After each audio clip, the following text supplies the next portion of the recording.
నిత్య పూజలివివు నేరిచినను ప్రత్యక్షమైనట్టి పరమాత్మునికి నిత్య పూజలివివు.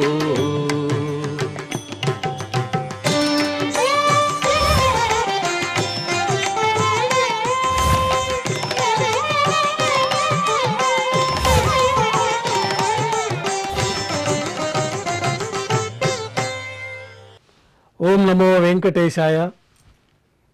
ఈరోజు సోమవారం, శ్రీ విశ్వావసునామ సంవత్సరము, దక్షిణాయనము, శరదృతువు, కార్తీక మాసము, శుక్లపక్షము, షష్ఠి తిథి, మూలా నక్షత్రము, అక్టోబర్ 27, 2025.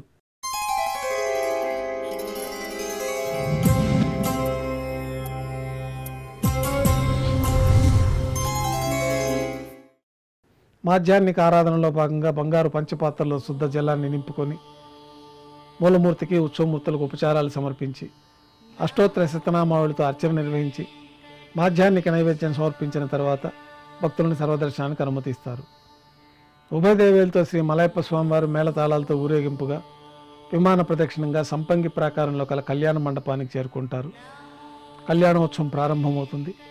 పుణ్యాహవచనము, అంకురార్పణ, రక్షాబంధనము, అగ్నిప్రతిష్ఠ, స్వామివారికి, అమ్మవార్లకి కళ్యాణోత్సవం సందర్భంగా నూతన పట్టు వస్త్రాల సమర్పణ, మహాసంకల్ప పఠనం, మాంగళ్యాల అభిషేకము, మాంగళ్యాల ఆరాధన పూర్తయిన తర్వాత స్వామివారి తరఫున అమ్మవార్లకి మాంగళ్యాల సమర్పణ, స్వామివారికి, అమ్మవార్లకి కర్పూర నీరాజనము, విశేషమైన హోమాలతో పూర్ణాహుతి పూర్తయిన తర్వాత మాలా పరివర్తన అనే కార్యక్రమాన్ని నిర్వహించి ఉభయ దేవేరులను శ్రీవారి చెంతకు చేర్చి ఈ సందర్భంగా అక్షతారోపణం అనే వైదిక కార్యక్రమాన్ని నిర్వహించి కర్పూర నీరాజనము, నైవేద్యము, తిరిగి కర్పూర నీరాజనంతో కళ్యాణోత్సవం పూర్తవుతుంది.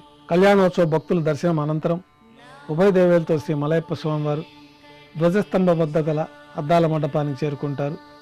వేదపారాయణ నడుమ ఊంజల సేవ నిర్వహించి కర్పూర నీరాజనంతో ఊంజల సేవ పూర్తవుతుంది. ఉభయ దేవేలతో శ్రీ మలయప్ప స్వామివారు వైభవ మండపానికి చేరుకుంటారు.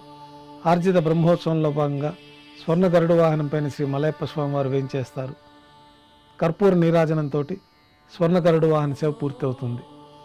హనుమంత వాహనంపైన శ్రీ మలయప్ప స్వామివారు వేంచేస్తారు. కర్పూర నీరాజనంతో హనుమంత వాహన సేవ పూర్తవుతుంది. పెద్ద శేషవాహనంపైన శ్రీ మలయప్ప స్వామివారు వేంచేస్తారు. కర్పూర నీరాజనంతో పెద్ద శేషవాహన సేవ పూర్తవుతుంది. ఉభయ దేవేలతో కలిపి శ్రీ మలయప్ప స్వామివారికి కర్పూర నీరాజన సమర్పణతోటి ఆర్జిత బ్రహ్మోత్సవం పూర్తవుతుంది. సాయం సంధ్య వేళలో 1000 దీపాలతో అలంకరించి ఉన్న సహస్ర దీపాలంకరణ సేవ మండపానికి ఉభయ దేవేలతో శ్రీ మలయప్ప స్వామివారు వేంచేస్తారు. వేదం, గానం, నాదం నడుమ సహస్ర దీపాలంకరణ సేవ నిర్వహించి నక్షత్ర నీరాజనము, కర్పూర నీరాజన సమర్పణతోటి దీపాలంకరణ సేవ పూర్తి అవుతుంది. ఉభయ దేవేలతో శ్రీ మలయప్ప స్వామివారు 4 తిరువీధుల ఉత్సవం జరుపుకొని శ్రీవారి ఆలయంలో బంగారు వాకిల్లోకి వేంచేస్తారు. అక్కడ నైవేద్యం పూర్తయిన తర్వాత గర్భాలయంలో వేంచేస్తారు. వెంటనే రాత్రి తోమాల సేవ ప్రారంభమవుతుంది.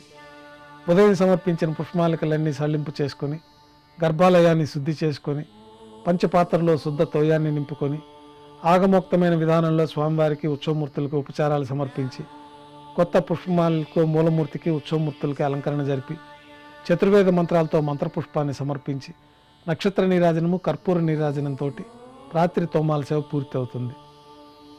అష్టోత్తర శతనామావళితో అర్చన నిర్వహించి రాత్రి నైవేద్యం, తిరువీస నైవేద్యాన్ని అనంతరం భక్తులను సర్వదర్శనానికి అనుమతిస్తారు. కొద్ది విరామం తర్వాత రాత్రి సమర్పించిన పుష్పమాలికలు సల్లింపు చేసుకొని గర్భాలయాన్ని శుద్ధి చేసి బంగారు పంచపాత్రలో బ్రహ్మ తిరువారాధన కోసమై బంగారు బిందెలోని తీర్థాన్ని సమర్పించి ఏకాంత సేవలో భాగంగా బంగారు పట్టు పాన్పు పైన కౌతుకబేరమైన శ్రీ భోగ శ్రీనివాసమూర్తి వారిని వేంచేపు చేసి ఏకాంత సేవలో భాగంగా వారికి దారోష్ణమైన గోక్షీరము, జీడిపప్పు, ద్రాక్ష, కలకండ కలిపిన మిశ్రమం నైవేద్యంగా సమర్పించి పండ్లు నైవేద్యంగా సమర్పించి కర్పూర నీరాజనంతో ఏకాంత సేవ పూర్తి అవుతుంది. ఓం నమో వెంకటేశాయ.